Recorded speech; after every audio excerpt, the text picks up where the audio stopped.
संसार की हालत क्या हो गई भगवान, कितना बदल गया इंसान।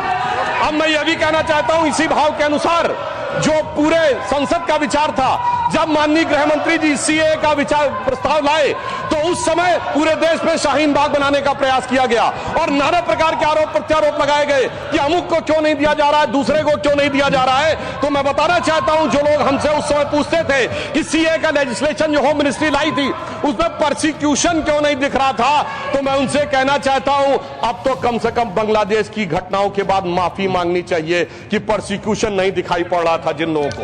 उनके लिए मैं अटल जी की कविता की वो पंक्ति कोट करना चाहता हूं कि जिनके लाशों पर पग धरकर आजादी भारत में आई, वो अब तक है खाना बदोश, गम की काली आंधी छाई।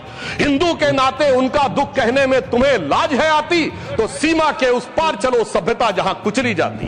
माननीय सभापति महोदय, जब मैं उस दिन अपना वक्तव्य दे रहा था तो समाप्त होते समय माननीय गृह मंत्री जी ने आदेश दिया था कि जो संख्या मैंने अप्रॉक्सीमेट बताई थी उसको थोड़ा सुधार कर दे। तो आज मैं बताना चाहता हूं पिछले लोकसभा में सबसे बड़ी जीत असम की धुबरी सीट पर 10,12,476 वोट से हुई थी और जहां सबसे बड़ा डेमोग्राफिक चेंज हुआ है। परंतु इस सुधार के साथ मैं कुछ निखार या विकार भी बताना चाहता हूं। मैं बताना चाहता हूं पिछला लोकसभा चुनाव एकमात्र चुनाव था भारत के इतिहास का जहां बांग्लादेश के अखबार में इनकी पार्टी के एक बड़े नेता ने, डेली स्टार अखबार का नाम है, जिसमें आर्टिकल लिखा जिसका नाम था मोदी हैज टू गो। मैं पूछना चाहता हूं कांग्रेस के नेताओं को, बांग्लादेश के अखबार में यह लिखने की आवश्यकता क्यों पड़ी मोदी हैज टू गो, और इसका और जीत का क्या कनेक्शन है, यह मैं प्रबुद्ध सांसदों के विवेक के ऊपर छोड़ता हूं। और मैं दूसरी बात कहना चाहता हूं, यह चिंता सिर्फ हमारी नहीं थी सभापति महोदय। मैं एक वाक्य कोट करना चाहता हूं और वाक्य है, the infiltration has become a disaster now. I have both the Bangladeshi and Indian voter list. This is a very serious matter. I would like to know what would be when it would be discussed in the House. Sir आपको पता है किसने बोला था? ममता बनर्जी 4 अगस्त 2005 इसी भारत की संसद में बोला गया।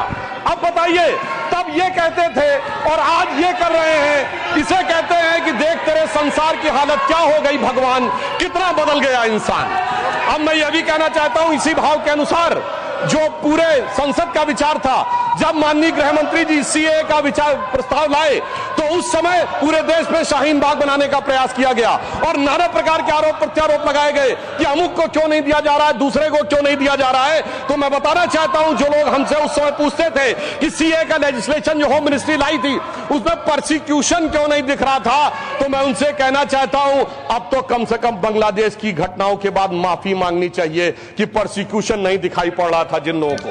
उनके लिए मैं अटल जी की कविता की वो पंक्ति कोट करना चाहता हूं कि जिनके लाशों पर पग धरकर आजादी भारत में आई, वो अब तक है खाना बदोश, गम की काली आंधी छाई।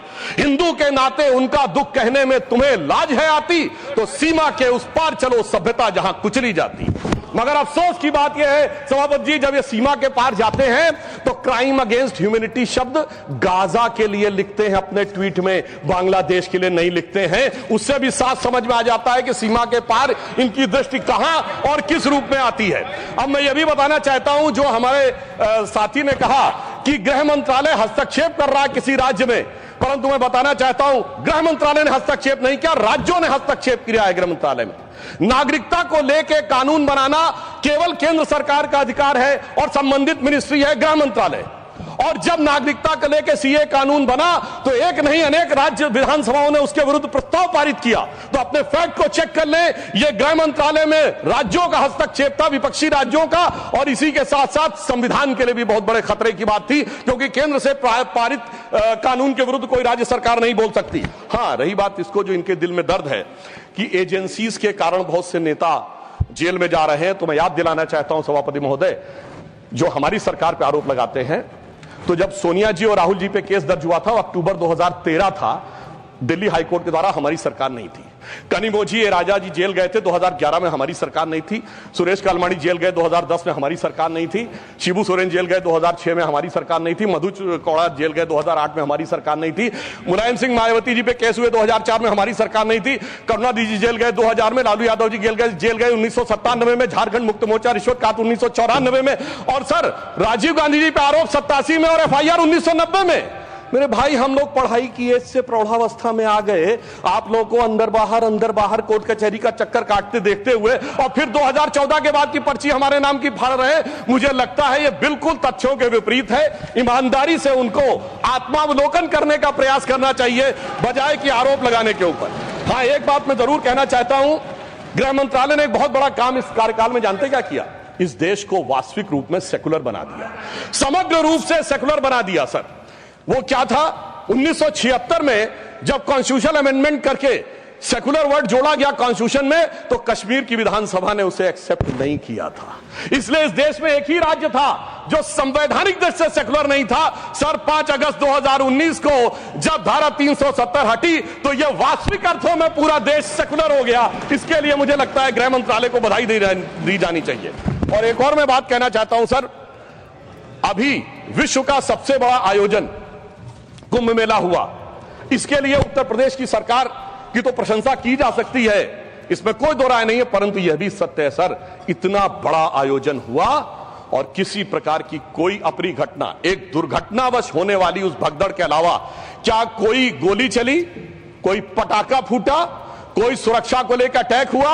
यदि यह नहीं हुआ तो मैं मानता हूं इसके लिए सुरक्षा एजेंसियों की सतर्कता और उसके लिए गृह मंत्रालय की जो सजगता थी वो भी बधाई का पात्र है। और वैसे मैं एक शब्द और कहना चाहूंगा सर, जो कुछ कुंभ मेले में दिखाई पड़ा था उसको कम से कम मैं निगेटिव बात न कह के एक पॉजिटिव बात कहना चाहूंगा।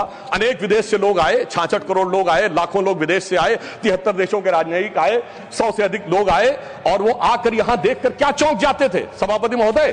कोई कहता था दुनिया में सब कुछ पैसे के लिए होता है, मार्क्स, तो कोई कहता था सब फिजिकल प्लेजर के लिए होता है, फ्रायड, तो कोई कहता था नेम एंड फेम के लिए होता है। परंतु जब हमारे यहां नागा सन्यासियों को देखते थे तो पश्चिम के लोग आके जानते कि वो चौंक जाते थे। उसे एक पंक्ति में कहूं कि वो सुख खोजे भौतिकता में, मदिरा में, मांस की बोटी में, ये भस्म रमाए अपने तन पर, खुश हैं सिर्फ लंगोटी में।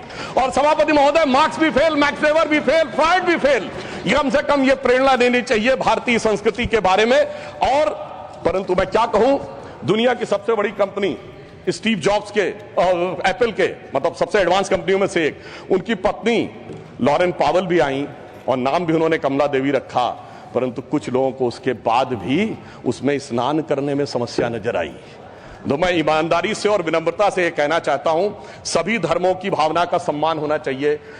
गंगा जल का सिर्फ सम्मान हमारे धर्म में नहीं है, काबा में भी एक आबे जमजम है और वहां के जल को भी वैसे ही पवित्र माना जाता है और माना जाता है कि उससे पाप कटते हैं। जब आप वेटिकन जाते हैं तो पोप भी आपके ऊपर जल छिड़कते हैं और कहते हैं this removes you from all the sin. मैं चुनौती से कहता हूं, इनमें से कोई किसी के बारे में बोल सकता है? सबका सम्मान करिए परंतु सनातन का अपमान मत करिए। मैं मानता हूं कि रेडिकेशन ऑफ सनातन धर्म आपका विचार है, परंतु उसे कम से कम अपने राजनीतिक वक्तव्यों में आप आने का प्रयास मत करिए।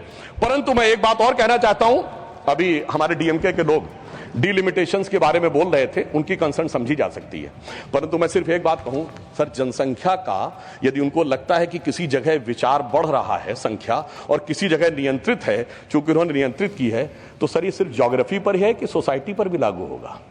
अगर किसी समूह ने, धार्मिक समूह या मजहबी समूह की जनसंख्या बढ़ी है और दूसरे ने नियंत्रित किया है, सर वहां पर तो नहीं चर्चा होनी चाहिए, सिर्फ ज्योग्राफी पे होनी चाहिए, सोसाइटी पे नहीं होनी चाहिए। और मैं ईमानदारी से कहना चाहता हूं, यदि विचार जनसंख्या नियंत्रण का कानून लाने का समर्थन करिए, तो मुझे लगता है इस विषय के ऊपर ईमानदारी से काम करने का प्रयास करना चाहिए। अब मैं एक और बात कहना चाह रहा हूं सर, टैक्स कहना चाह रहा हूं कि राज्यों का समन्वय भी केंद्र सरकार के गृह मंत्रालय के अंडर में आता है, परंतु राज्यों का समन्वय का विषय दोनों तरफ से होता है। राज्यों के ऊपर भी दायित्व है समन्वय का और केंद्र के ऊपर भी दायित्व है। इसीलिए मैं कहना चाहता हूं, परंतु जब ऐसी बातें उठती हैं कि किसी राज्य का कोई मंत्री कहता है कि टैक्स कलेक्शन वहां ज्यादा हो रहा है तो हमें अलग हो जाना चाहिए, तो किसी राज्य का मंत्री उत्तर भारत के किन्हीं राज्यों के लिए या बिहार के लिए आपत्तिजनक बातें कहना शुरू करता है, इससे राज्यों का जो समन्वय है वो गिरता है। और मैं कहना चाहता हूं सर, समन्वय का सबसे दुखद उदाहरण था इसी संसद के एक सदस्य ने छत्तीसगढ़, राजस्थान और मध्य प्रदेश में हमारी जीत के बाद इस सदन के नहीं, दूसरे सदन के सदस्य ने यह शब्द बोला था कि भाजपा सिर्फ गोमूत्र वाले राज्यों में जीत सकती है। तो मैं उनको बताना चाहता हूं सर जिनके की दिमाग में मैकाले और मार्क्स का वायरस भरा है, तो उन्हें बताना चाहता हूं कि गोमूत्र का anti bacterial, anti fungal, anti cancer के लिए मेडिसिनल पेटेंट है और पेटेंट का नंबर है 64100059। तो मैं कहना चाहता हूं कृपया जाके अपने मन से मैकाले और मार्क्स का मैल साफ करिए, तो राज्यों में समन्वय बहुत बेहतर ढंग से दिखाई पड़ेगा। और मैं अंत में सभापति महोदय, सिर्फ मैंने जहां से बात प्रारंभ किया था वहां पे बात को समाप्त करता हूं। एक उदाहरण देना चाहता हूं। एक फिल्म आई थी एक दौर में जिसका नाम था वेडनेसडे, जिसमें नसीरुद्दीन शाह जी ने एक आम आदमी का रोल किया था और उसमें एक सर डायलॉग था जिसमें वो कहते हैं कि जब व्यक्ति घर से निकलता है तो हर 1-2 घंटे के बाद उसकी पत्नी पूछती है ऑफिस पहुंच गए कि नहीं, चाय पी ली कि नहीं, खाना खा लिया कि नहीं, वापस आ रहे हो कि नहीं। तो उन्होंने कहा वो इसलिए नहीं पूछती कि वो जानना चाहती है चाय पिया कि नहीं, खाना खाया कि नहीं। वो दौर था जिसमें वो कह रहा है कि वो इसलिए पूछ रही कि वो जानना चाहती तुम जिंदा हो कि नहीं, क्योंकि वो दौर था इनकी सरकार का जिस जमाने में घर से आदमी निकलता था उसने कहा लगता है जंग पे निकल रहा है, तो ऐसा प्रतीत होता था कि मानो वो कह रहा हो कि उजाले अपनी यादों के हमारे संग रहने दो, न जाने किस गली में जिंदगी की शाम हो जाए। मगर उस शाम के बाद जो सुबह हुई है हमारी सरकार आने के बाद और जो गृह मंत्रालय ने किया है वो पूरे देश को दिखाई पड़ता है। तो मैं अंत में सर सिर्फ ये कहना चाहूंगा, मैं ये मानता हूं कि हमारे गृह मंत्रालय ने जो काम किया है वो संवेदना, संकल्प, समन्वय और सुदृढ़ता के साथ किया है। मणिपुर जैसे विषयों के लिए पूरी संवेदना से काम किया है, कश्मीर जैसे विषयों के लिए संकल्प के साथ काम किया है, राज्यों के साथ समन्वय के लिए समन्वय की भावना से काम किया है और आंतरिक सुरक्षा के लिए पूरी सुदृढ़ता के साथ काम किया है। और जब कठोर निर्णय लेने होते हैं और देश की सुरक्षा को लेकर कुछ कठोरता करनी होती तो कुछ लोगों को थोड़ा कष्ट जरूर हुआ होगा। उनके प्रति संवेदना व्यक्त करते हुए मैं कहना चाहूंगा, मगर उनको कहने का हक नहीं है जिनके जमाने में तबाही का मंजर दिखा था। तो मैं माननीय गृह मंत्री जी की तरफ से और अपनी सरकार की तरफ से, माननीय प्रधानमंत्री जी की तरफ से सिर्फ एक पंक्ति कह के बात समाप्त करना चाहूंगा कि चमन को सींचने में पत्तियां कुछ गिर रही होंगी, यही इल्जाम हम पर लग रहा है बेवफाई का, मगर कलियों को जिसने रौंद डाला अपने हाथों से वही दावा करे हैं चमन की रहनुमाई का। धन्यवाद।